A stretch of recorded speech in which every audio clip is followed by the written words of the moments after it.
Dans cette vidéo, je t'explique comment fonctionne la collaboration internationale en protection civile.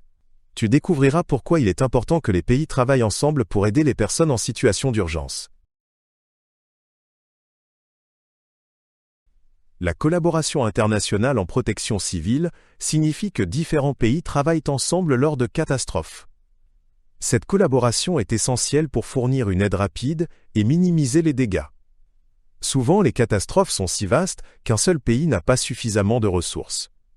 C'est pourquoi les pays partagent leurs ressources et leurs experts pour aider de manière efficace. Lors de catastrophes comme des tremblements de terre ou des inondations, de nombreuses personnes ont besoin d'aide immédiate. Sans collaboration, des ressources essentielles pourraient manquer et l'aide pourrait arriver plus lentement. En unissant leurs forces, les pays peuvent réagir plus rapidement. Les connaissances et l'expérience des différents pays sont également importantes pour trouver les meilleures solutions.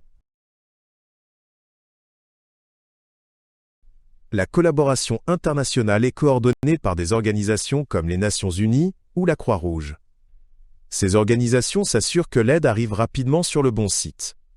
Elles organisent également l'échange de savoir-faire et de matériel. Les pays offrent souvent leur soutien sous forme de financement, de personnel qualifié ou de matériel.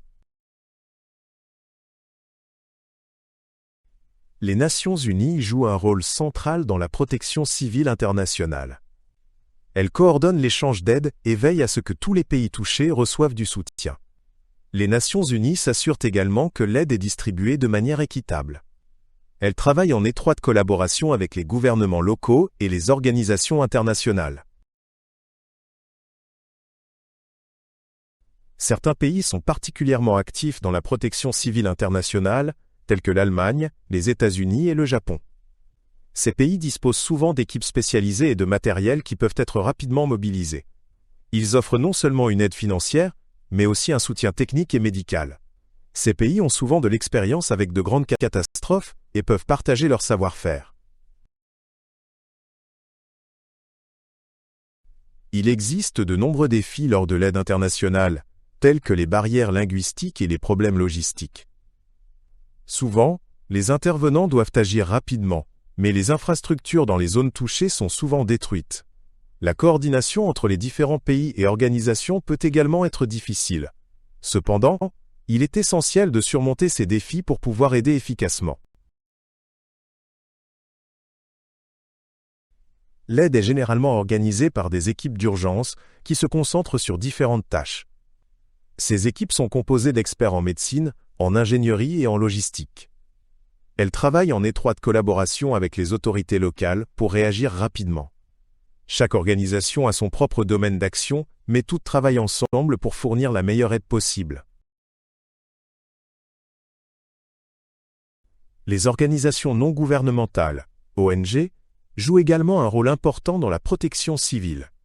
Elles arrivent souvent plus rapidement sur les lieux que les intervenants étatiques et peuvent réagir de manière très flexible aux besoins.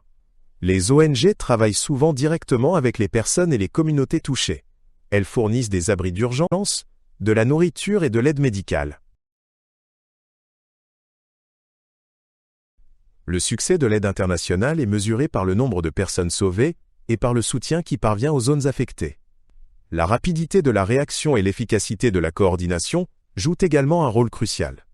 Les organisations internationales et les gouvernements évaluent régulièrement l'efficacité de l'aide. Ces évaluations aident à améliorer la réponse face aux catastrophes futures.